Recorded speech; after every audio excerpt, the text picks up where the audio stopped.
Assalamualaikum warahmatullahi wabarakatuh. Halo semua, saya Neva Anggraini dari kelas 12 KBC, asal sekolah SMA Negeri 2 Kalianda. Pada kesempatan kali ini, saya akan menjelaskan materi tentang limit fungsi trigonometri. Nah, teman-teman, pada matematika wajib kelas 11, teman-teman telah mempelajari limit fungsi aljabar, termasuk definisi limit itu sendiri.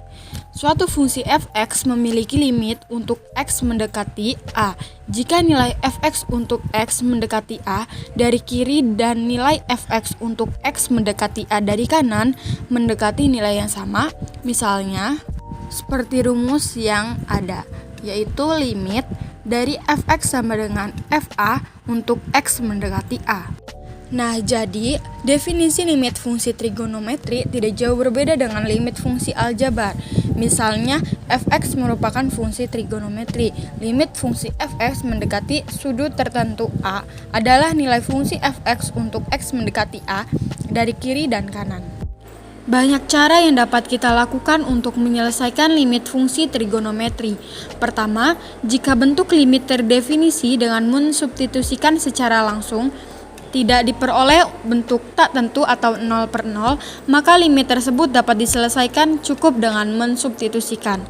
Namun, jika kita mensubstitusi dan ternyata diperoleh bentuk tak tentu atau 0/0, maka diperlukan langkah tertentu untuk menyelesaikan limit tersebut. Sebelum kita lanjut membahas limit fungsi trigonometri, sebaiknya kalian ingat kembali teorema limit yang meliputi sifat-sifat limit tersebut. Cara yang pertama yaitu dengan cara substitusi.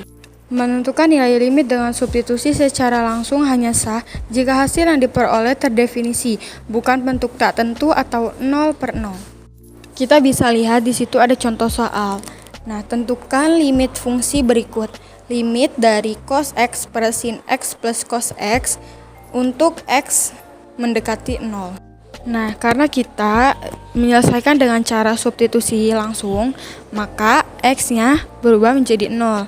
Jadi, limit dari cos x per sin x plus cos x untuk x mendekati 0 sama dengan cos 0 per sin 0 plus cos 0. Nah, cos 0 itu sama dengan 1, sin 0 itu sama dengan 0. Jadi 1/0 ditambah 1 sama dengan 1/1, hasilnya maka 1.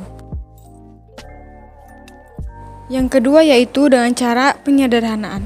Jika setelah kita coba mensubstitusi dan ternyata diperoleh bentuk tak tentu atau 0/0, maka salah satu cara yang bisa kita gunakan adalah dengan penyederhanaan. Namun, sebelumnya kalian mengetahui beberapa rumus trigonometri yang sering digunakan untuk menyelesaikan limit trigonometri sebagai berikut. Satu yaitu rumus jumlah dan selisih sinus dan kosinus. Yang kedua yaitu rumus sudut rangkap. Nah, di situ dapat kita lihat ada contoh soalnya. Selesaikan limit berikut dengan menyederhanakan limit dari cos x dikurang cos 3x per 1 dikurang cos 2x untuk x mendekati 0. Penyelesaiannya yaitu kita lihat dari rumus jumlah dan selisih sinus dan kosinus atau rumus sudut rangkap. Nah, pada rumus jumlah dan selisih sinus dan kosinus, bila cos A dikurang cos B sama dengan min 2 sin setengah A ditambah B dikali sin setengah A dikurang B.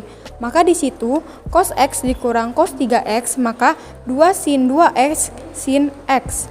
Maka dapat dituliskan limit cos X dikurang cos 3X per 1 dikurang cos 2X untuk X mendekati 0 adalah limit dari 2 sin 2X dikali sin X per 1 dikurang dalam kurung 1 dikurang 2 sin kuadrat X untuk X mendekati 0 sama dengan limit dari 2 sin 2X dikali sin X per 2 sin kuadrat 2X untuk X mendekati 0 sama dengan setengah.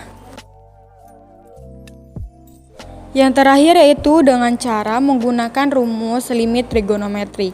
Seringkali kita akan menemukan soal limit fungsi trigonometri yang tidak cukup hanya dengan menyederhanakan, namun kita perlu menggunakan beberapa rumus dasar limit trigonometri sebagai berikut. Berikut dapat kalian lihat rumus-rumus dasar limit trigonometri. Langsung ke contoh soal, yaitu limit dari cos 3x dikurang cos 5x per x kuadrat untuk x mendekati 0. Penyelesaiannya yang pertama, kita ubah terlebih dahulu cos 3x dikurang cos 5x menjadi 2 sin 4x dikali sin x. Jadi, limit cos 3x dikurang cos 5x per x kuadrat untuk x mendekati 0 sama dengan limit 2 sin 4x dikali sin x per x dikali x untuk x mendekati 0.